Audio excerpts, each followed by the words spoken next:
ನಮಸ್ಕಾರ, ಕನ್ನಡ ಒನ್ಗೆ ಸ್ವಾಗತ. ನಾನು ಭಾಗ್ಯನಾರಾಯಣ ಬೊಗವರಪು. ವಫ್ ಹೆಸರು ಹೇಳಿಕೊಂಡು ಮುಸ್ಲಿಮರ ಒಂದಷ್ಟು ಆಸ್ತಿಗಳನ್ನು ತೆಕ್ಕೆಗೆ ತೆಗೆದುಕೊಳ್ಳಬೇಕು ಅಂತ ಹವಣಿಸ್ತಾ ಇರುವುದು ಒಂದು ಕಡೆಯಾದರೆ, ಕ್ರೈಸ್ತರ ಆಸ್ತಿಗಳನ್ನು ತಮ್ಮ ಹತೋಟಿಗೆ ತೆಗೆದುಕೊಳ್ಳಬೇಕು ಅನ್ನುವಂತಹ ಸಂಚು ಇನ್ನೊಂದು ಕಡೆಯಾದರೆ, ಬೌದ್ಧರ ಅತಿ ಪವಿತ್ರವಾದಂತಹ ಸ್ಥಾನ ಬೋಧ್ಗಯ ಮುಸ್ಲಿಮರಿಗೆ ಹೇಗೆ ಮೆಕ್ಕಾನೋ, ಹಿಂದೂಗಳಿಗೆ ನೀವು ಹೇಳೋದಾದರೆ ತಿರುಪತಿನೋ ಇನ್ನೇನೋ ಅಯೋಧ್ಯೆನೋ, ಅದೇ ರೀತಿಯಲ್ಲಿ ಬೌದ್ಧರಿಗೆ ಬೋಧ್ಗಯ ಅತ್ಯಂತ ಪವಿತ್ರವಾದಂತಹ ಸ್ಥಳ. ಯಾಕೆಂದರೆ ಅಲ್ಲಿ ಬುದ್ಧರಿಗೆ ಜ್ಞಾನೋದಯ ಆದಂತಹ ಜಾಗ ಅದು. ಅಲ್ಲಿರುವಂತಹ ಬೋಧಿ ವೃಕ್ಷ ಇದೆಯಲ್ಲ, ಅರಳಿ ಮರ, ಅದು ಇರುವಂತಹ ಜಾಗ. ಮತ್ತು ಜಗತ್ತಿನ ಎಲ್ಲ ಬೌದ್ಧರಿಗೂ ಸಹ ಅಲ್ಲಿಗೆ ವಿಸಿಟ್ ಮಾಡುವ ಆಸೆ ಇರುತ್ತೆ. ಅಂತಹ ಬೋಧ್ಗಯವನ್ನು ಸುಮಾರು 65-70 ವರ್ಷಗಳಿಂದ ಬ್ರಾಹ್ಮಣರು ತಮ್ಮ ಹತೋಟಿಯಲ್ಲಿ ಇಟ್ಕೊಂಡಿದ್ದಾರೆ ಅಂದರೆ ನೀವು ನಂಬ್ತೀರಾ? ಅದು ಈಗ ದೊಡ್ಡ ಹೋರಾಟಕ್ಕೆ ಮುನ್ನುಡಿಯನ್ನು ಹಾಕಿದೆ.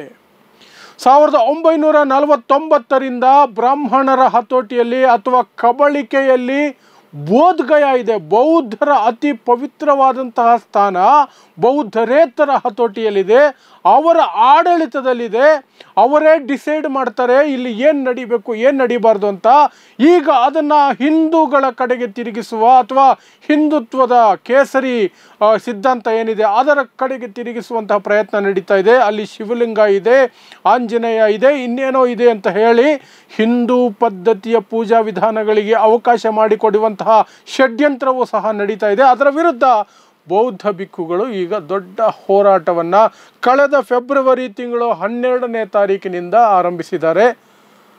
ಅಲ್ಲಿ ಉಪವಾಸ ಸತ್ಯಾಗ್ರಹವನ್ನು ಸಾಕಷ್ಟು ಜನ ಕೈಗೊಂಡಿದ್ದಾರೆ. ಸೊ ಏನಿದು ಬ್ರಾಹ್ಮಣರ ಈ ಒಂದು ಹತೋಟಿಯಲ್ಲಿರುವಂತಹ ಸ್ಥಾನ, ಅದರ ಮಹತ್ವ ಮತ್ತು ಯಾಕೆ ಅದು ಬ್ರಾಹ್ಮಣರ ಹತೋಟಿಯಲ್ಲಿದೆ ಅನ್ನೋದನ್ನು ನಾವು ಅರ್ಥ ಮಾಡಿಕೊಳ್ಳುವಂತಹ ಪ್ರಯತ್ನವನ್ನು ಮಾಡಬೇಕಾಗಿದೆ. ಈ ಕ್ಷಣಕ್ಕೆ, ಈ ಒಂದು ಸನ್ನಿವೇಶಕ್ಕೆ ಇದು ಬಹಳ ಮುಖ್ಯ ಆಗುತ್ತೆ. ಮತ್ತು ಅಲ್ಲಿ ಬೌದ್ಧ ಭಿಕ್ಕುಗಳು ಮತ್ತು ಬೌದ್ಧರು ನಿರ್ಣಾಯಕ ಹೋರಾಟಕ್ಕೆ ಮುಂದಾಗಿದ್ದಾರೆ. ಆ ಹೋರಾಟವನ್ನು ಹತ್ತಿಕ್ಕುವ ಪ್ರಯತ್ನವನ್ನು ಸಹ ಸರ್ಕಾರ ಮಾಡೋದಕ್ಕೆ ಹೊರಡ್ತಾ ಇದೆ. ನಿತೀಶ್ ಕುಮಾರ್ ಸರ್ಕಾರ ಹೊರಡ್ತಾ ಇದೆ ಅನ್ನೋದು ಸಹ ಇಲ್ಲಿ ನಾವು ಉಲ್ಲೇಖಿಸಬೇಕಾದಂತಹ ಅಂಶ. ಸೊ ಏನಿದು ಬೋಧ್ಗಯ? ನಿಮಗೆ ಮೊದಲೇ ಹೇಳ್ದಂಗೆ ಬೋಧ್ಗಯ ಬುದ್ಧನಿಗೆ ಜ್ಞಾನೋದಯ ಆದಂತಹ ಜಾಗ. ಅಲ್ಲಿ ಬೌದ್ಧ ಮಂದಿರ ಇದೆ, ಅದು ಪವಿತ್ರವಾದ ಸ್ಥಾನ ಬೌದ್ಧರಿಗೆ. ಅಲ್ಲಿ ಆಡಳಿತವನ್ನು ಸಮರ್ಪಕವಾಗಿ ನಡೆಸಬೇಕು ಅನ್ನುವ ಕಾರಣಕ್ಕೆ 1949ರಲ್ಲಿ ಒಂದು ಆ್ಯಕ್ಟನ್ನು ತರಲಾಯಿತು, BT ಆ್ಯಕ್ಟ್, ಬೋಧ್ಗಯ ಟೆಂಪಲ್ ಆ್ಯಕ್ಟ್ ಅಂತ. ಆ ಆ್ಯಕ್ಟನ್ನು ತರಲಾಯಿತು. ಆ ಆ್ಯಕ್ಟ್ ಪ್ರಕಾರ ಅಲ್ಲಿನ ಆಡಳಿತ ಮಂಡಳಿ ಏನಿದೆಯಲ್ಲ ಅದಕ್ಕೆ 9 ಜನ ಸದಸ್ಯರಿರ್ತಾರೆ.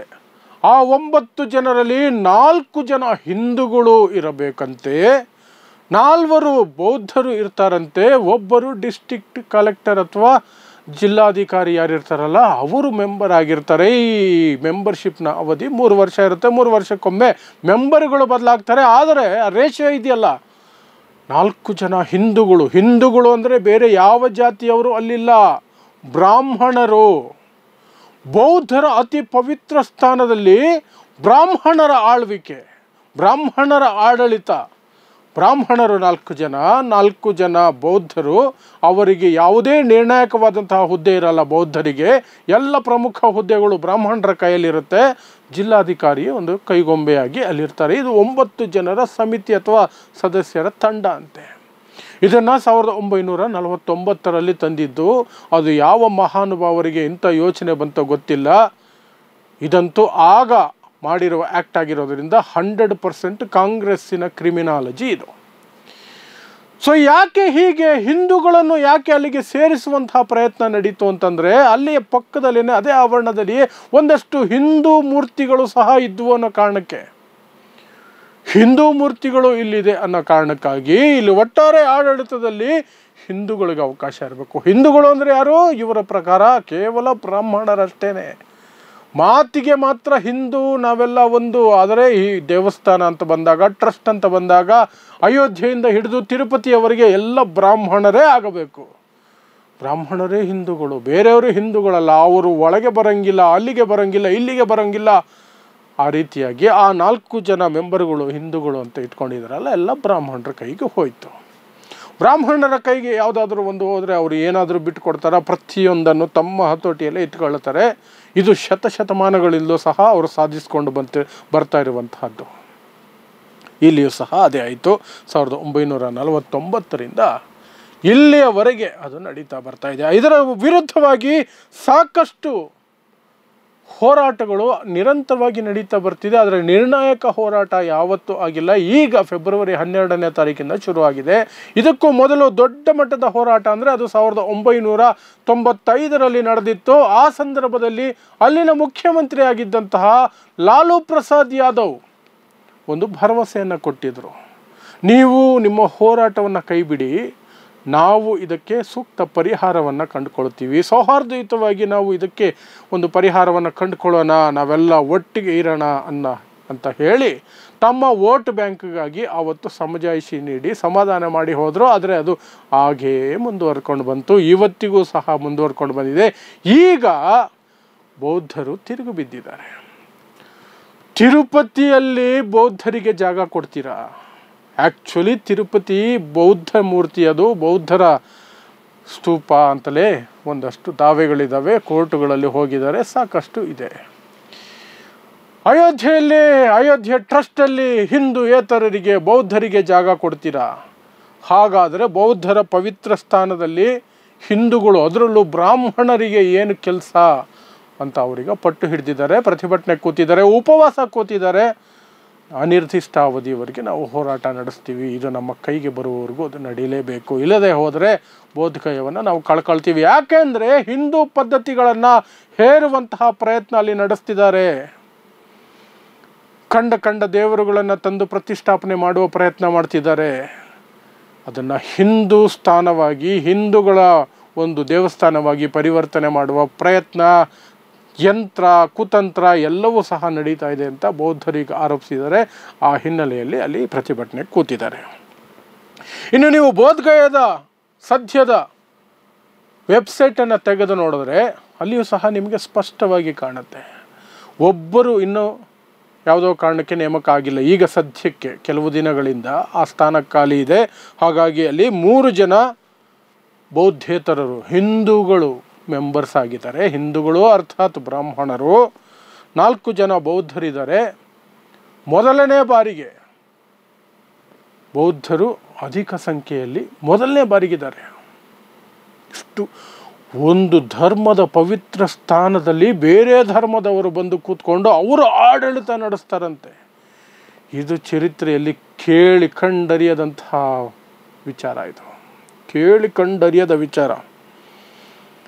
ಸೊ ಇದರ ಬಗ್ಗೆ ಅಲ್ಲಿ ಇರುವಂತಹ ಒಬ್ಬ ಪುಣ್ಯಾತ್ಮ, ಸೋಕಾಲ್ಡ್ ಹಿಂದೂ ಬ್ರಾಹ್ಮಣ ಸದಸ್ಯ, ಆತ ಹೇಳ್ತಾನೆ, ಇದನ್ನು ನಾವು ಹಿಂದೂಗಳೇ ಇಟ್ಕೊಂಡಿರ್ತೀವಿ, ಇದನ್ನು ಬಿಟ್ಕೊಡೋ ಮಾತೇ ಇಲ್ಲ, ಇಲ್ಲಿರುವ ಮೂರ್ತಿಗಳಿಗೆ ನಾವು ಪೂಜೆ ಮಾಡ್ತಾನೆ ಇರ್ತೀವಿ. ಎಲ್ಲಿ? ಬೌದ್ಧರ, ಜಗತ್ತಿನಾದ್ಯಂತ ಎಲ್ಲ ಬೌದ್ಧರ ಪವಿತ್ರ ಸ್ಥಾನ ಬೋಧಗಯಾದಲ್ಲಿ ಇವರು ಹೇಳುವಂತಹ ಮಾತುಗಳಿವು. ಇವರು ಹೇಳ್ತಾರೆ, ವೋಫ್ ಅಂತಾರೆ, ಕ್ರಿಶ್ಚಿಯನ್ ಮಿಷನರಿಗಳು ಅಂತಾರೆ. ಇವರ ದಬ್ಬಾಳಿಕೆ, ಇವರ ಕಬಳಿಕೆ, ಒಂದು ಧರ್ಮದ, ಜಗತ್ತಿನಾದ್ಯಂತ ಹರಡಿಕೊಂಡಿರುವ ಧರ್ಮದ ಪವಿತ್ರವಾದಂತಹ ಸ್ಥಾನದಲ್ಲಿ ಇವರ ಆಡಳಿತ ಅಂತೆ. ಇವರ ಆಡಳಿತ ಯಾರ್ದು? ಬ್ರಾಹ್ಮಣರ ಆಡಳಿತ. ನಿಮಗೆ ಗೊತ್ತಿದೆಯೋ ಇಲ್ವೋ? ಸ್ವಲ್ಪ ಹಿಸ್ಟ್ರಿ ಹೇಳಿಬಿಟ್ಟು ನಾನು ಮಾತು ಮುಗಿಸ್ತೀನಿ. ಭಾರತದಾದ್ಯಂತ, ಭಾರತ ಮಾತ್ರ ಅಲ್ಲ, ಇವತ್ತಿನ ಪಾಕಿಸ್ತಾನ, ಮ್ಯಾನ್ಮಾರ್, ಬಾಂಗ್ಲಾದೇಶ್, ನೇಪಾಳ, ಭೂತಾನಿಂದ ಹಿಡಿದು ಅಫ್ಘಾನಿಸ್ತಾನ, ಇರಾನದವರೆಗೆ ಬೌದ್ಧ ಧರ್ಮ ವಿಶಾಲವಾಗಿ ಹರಡಿಕೊಂಡಿತ್ತು, ಶ್ರೀಲಂಕಾ ಸೇರಿದಂತೆ. ಅದನ್ನು ನಾಶ ಮಾಡಿದ್ದಾರು ಇದೇ ಬ್ರಾಹ್ಮಣರು. ಕ್ರಿಸ್ತಪೂರ್ವ 160 ಆಸುಪಾಸಿನಲ್ಲಿ ಅಧಿಕಾರಕ್ಕೆ ಬಂದಂತಹ ಪುಷ್ಯಮಿತ್ರ ಶುಂಗ ಅನ್ನುವಂಥವನು, ಅವನು ಬೌದ್ಧ ಭಿಕ್ಕುಗಳ ತಲೆ ಕಡೆದು ತಂದವರಿಗೆ ಬಹುಮಾನ ಘೋಷಣೆ ಮಾಡಿದ್ದ. 80,000 ಚಿಲ್ಲರೆ ಬೌದ್ಧ ವಿಹಾರಗಳನ್ನು, ಸ್ತೂಪಗಳನ್ನು ನಾಶ ಮಾಡಿದ್ದ. ಲಕ್ಷಾಂತರ ಬೌದ್ಧರನ್ನು ಕೊಂದು ಹಾಕಿದ್ದ, ನರಮೇಧ ನಡೆಸಿದ್ದ ಬ್ರಾಹ್ಮಣ ದೊರೆ. ಅವನೇ ಮನುಸ್ಮೃತಿಯನ್ನು ಬರೆಸಿದ್ದು. ಅವನು ಆಯ್ಕೆ ಮಾಡಿದ ವ್ಯಕ್ತಿನೇ ಮನುಸ್ಮೃತಿಯನ್ನು ಬರೆದಿತ್ತು. ಅವನ ಆಡಳಿತದಲ್ಲೇನೆ ಮನುಸ್ಮೃತಿ ಜಾರಿಯಾಗಿದ್ದು.